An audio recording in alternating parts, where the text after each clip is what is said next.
We have successfully spent over $2 million in marketing for land clearing contractors all over the United States. And in this video, I'm going to be going down our digital marketing stack and exactly what we see working all over the country to help generate land clearing companies more revenue every single month, every single quarter, and every single year. Everybody hates the slow season. Everybody hates the inconsistent parts of the year that absolutely destroy your yearly revenue. In this video, we're going to be going over some of the tactics that we've deployed with our clients to prevent these things from happening and allowing them to actually grow and scale. So without further ado, let's get into it. So land clearing marketing, the first stack that you really want to look at here, and this is what we're going to look at when we take on every new deal. We're going to implement these things in this order. So first, digital marketing wise, we're going to go for Facebook and Instagram ads.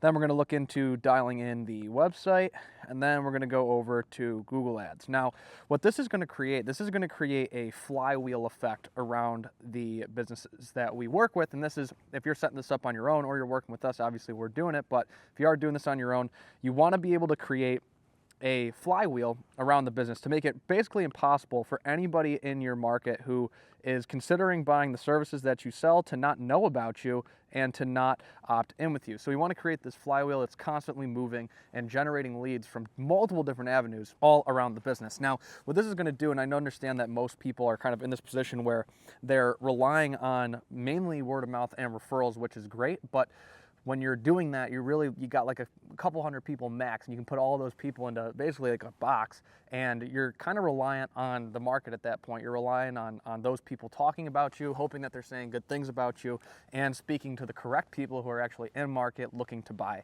Now, there's nothing wrong with those types of buyers, and if you get a lot of your work from word of mouth and referrals, it's a great indication that you do great work. So it's an even better idea to double down and go out to new people who don't know who you are and convert them into revenue for the business as well. So some of the things that we are not doing here that I want to make very clear. So we are not doing these things. So one is boosting posts. We hate boosting posts. Boosting posts is essentially just like a money grab as far as I'm concerned. And it just, yeah, you're buying eyeballs, but none of it's targeted. So you're not actually able to place the ad spend, the fuel for your marketing vehicle. You're not able to like divert that to the right people in the first place. So right there, that's a problem. There's no targeting with this at all. So I would definitely stay away from boosting posts. It's definitely not something we're doing for our clients. We are not automating campaigns through Facebook or Meta either, because that doesn't really, again, doesn't allow us to kind of divert the ad spend to the direct channels where your potential buyers are actually converting in the first place. And we are not, when it comes to websites, one thing you shouldn't be doing is renting a website. So there's a lot of companies out there that'll rent you a website for $200, $300, $400, $500 a month, and you don't own that. You don't own that at all. So that website provides absolutely no underlying value to your business at all, where that website should be an asset that you have full control over. So that's something that we're super big on. Anybody that gets a website from us, any of our clients, they pay us a one-time fee for it, and they own it. We manage it, but they own the domain.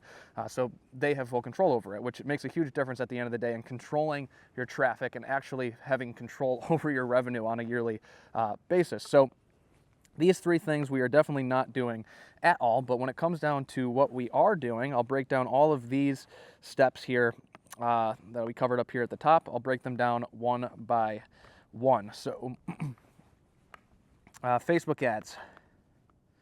Facebook ads, and then you can throw Instagram in there too, because kind of able to kill two birds with one stone. Meta owns Instagram, so you can kind of target both platforms at the same time. Now, where you want to find yourself here is you want to find yourself in a Meta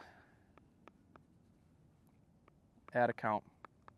Now, in this Meta ad account, this is where you're actually going to be able to really position yourself and kind of target, like you have full control over the creatives, the video, the pictures, and the copy, and then where the ad actually gets placed. Now, when you're doing these things up here, where you're boosting posts or automating campaigns, you don't really have any control over that. It's kind of like that's like actual gambling. That's like an actual crapshoot as far as we're concerned. So this is where you want to find yourself in here, so you have full control over where your ad spend goes, and who gets to see your ads. Now this is key. This is a big part that a lot of people really don't take into consideration when it comes to running paid ads. This is where you want to be, and when you're running the ads, obviously you're going to be able to set them up however you want with the videos, the creatives, the actual wording that goes along with it too. But the other thing that's big on this is placement. So where on these two platforms are people actually seeing your ads? Now, where we like to be, when you're in here, make sure you do not have automatic placements on. You want to have manual placements on, and you want to be going to Facebook feeds, Instagram feeds,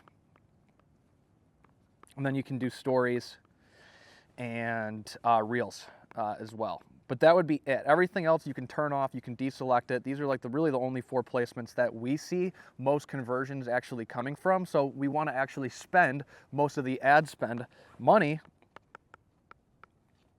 to those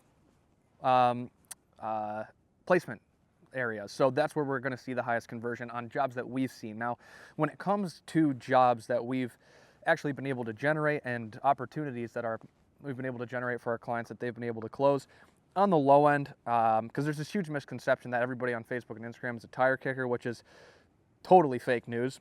What we see on the low end, we see $2,500 job. That's like one day. If you're there any longer than a day, something went terribly wrong. To jobs on the higher side, literally between 1.5 mil and 2 mil.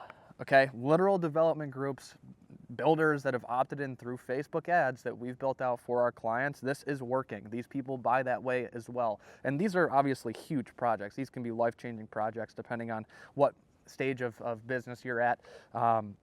They're huge, but obviously they're going to be farther and fewer between, and then everything in between. I mean, we've had residential jobs come in for some of our clients through Facebook and Instagram ads that have been upwards of $300,000, and you get everything from like the light, heavy residential, light, heavy commercial. You kind of get it all when you're running ads to these two platforms, which is great. Now, the tire kicker thing is something that should be addressed. Now, a lot of people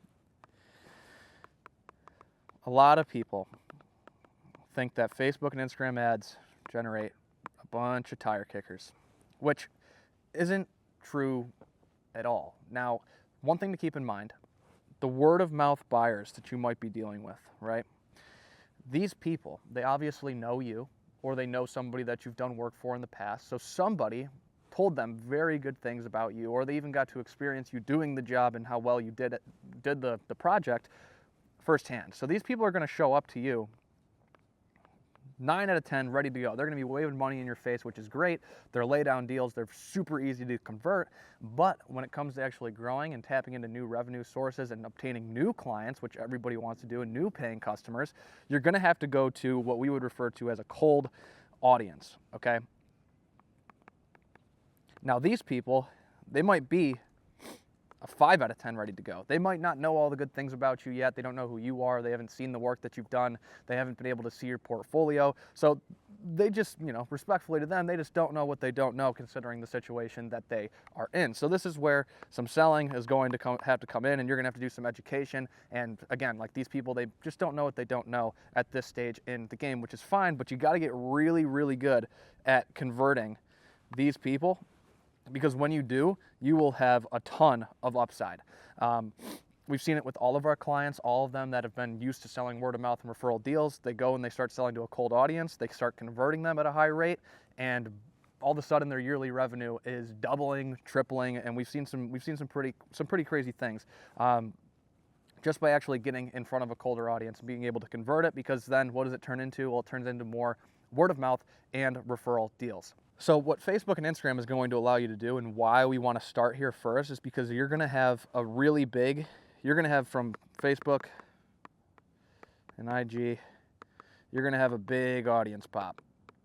So again, like the word of mouth referral buyers that you're dealing with, max a couple hundred people at any given time. You could put those people in a box, and you're basically just reliant on them to be talking about you for you to get new jobs. That's when you're really reliant on the market. But when you can actually expand the brand awareness to a much larger audience, which in some cases, and even in rural areas, I mean, we're talking thousands of people, thousands of more people who had no idea who you were in the first place. This is why Facebook and Instagram, we're always looking to dial these two platforms in first. Now, back up to the top here, I want to make a note.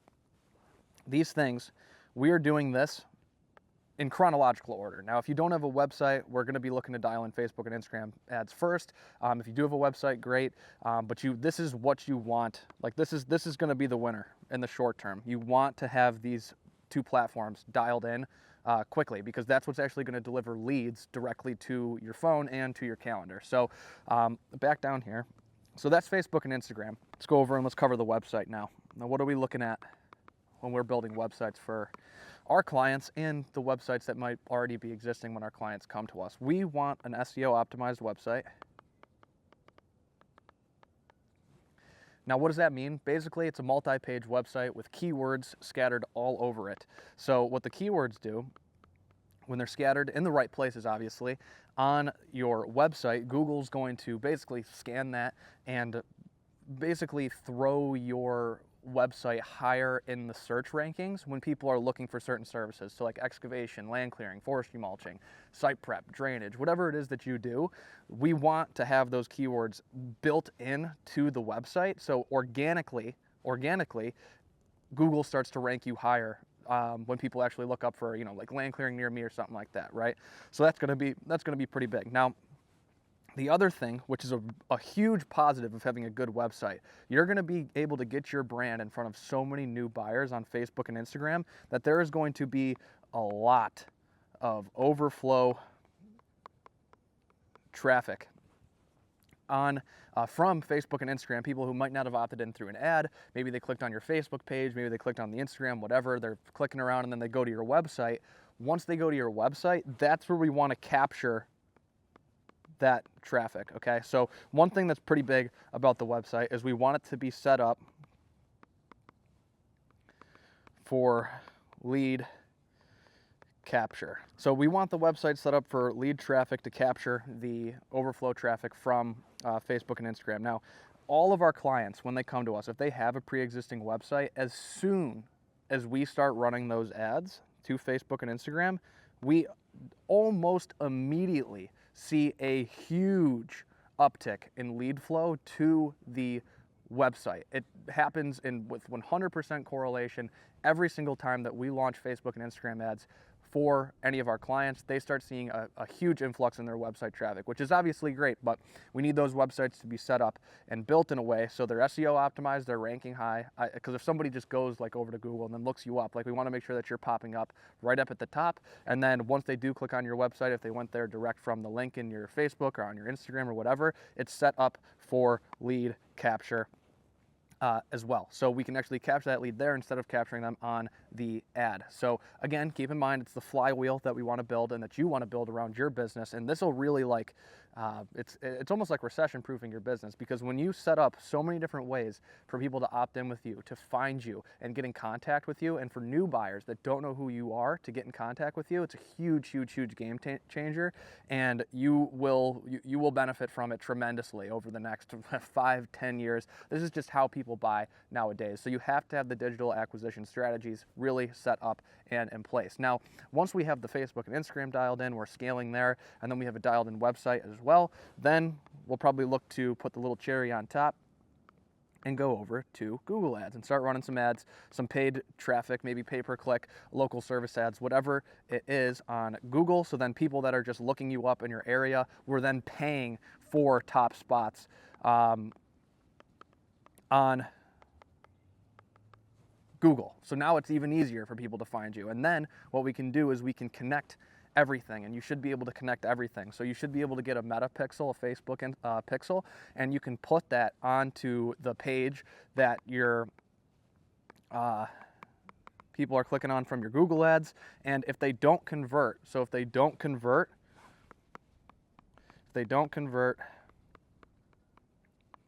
through Google ad, they clicked on it, the metapixel takes that data and then starts showing them your ads again on Facebook and Instagram, okay? So that's kind of like the flywheel setup, if you can visualize that, and I hope this helped what I'm showing here on the screen, because this is huge. When you can set up a flywheel like this, it makes it, again, impossible for people to not opt in with you, and it's a very, very, very powerful thing because you have people opting in with you through Facebook and Instagram, through the ads directly. There might be sliding into your DMs, into your Messenger on there. They're opting in more on your website, and then the Google ads are just kind of like the steroids to this entire thing, and really beefing it up and really just bringing a complete circle to that flywheel effect. So this is what we've seen work. This setup works really well. It can be really aggressive too. So, I mean, we've worked with a lot of people where they've started with us doing like 50K a month. For example, I'm just take like that type of client, for example, maybe 500 to 600K a year. Just adding this in can easily double the size of that business if it was only relying on word of mouth and referrals. Prior to that, you implement something like this, you implement all of these things, you will see a pop in revenue. Now, I don't know who you are, so there are no income claims, no guarantees that this is going to work for you, because I don't know who the hell you are and if you're going to be able to, even implement this in the first place and do so correctly. It is pretty rare that we see a lot of people get this stuff to work on their own, but I don't know who you are, so no guarantees at all. But from what I can say is that we've seen this system work time and time again. So if you implement it, you should definitely see a huge uptick in leads. Now, if you want to see if we would be able to help you out as well, and if you think maybe you'd be a good fit to work with us, we'd be a good fit to work with you, there is a link in the description of this video, and there is going to be a quick little application for you to fill out. You can fill it out, give us that information, and then book a quick call with our team, and we'll kind of walk you through what the next steps look like, and we will build something custom out for you that'll probably include one of, if not all of these things from the get-go, and we'll show you how we can help you out and see how much money you're actually leaving on the table. So if you want to see if we'd be able to help you out, there's a link down in the description. I hope you enjoyed this video. Hit the thumbs up button, subscribe. I'll be posting a lot more of these, and drop a comment down in the comments if there's anything that I didn't go over that you would like me to cover in a future video. So see you in the next one.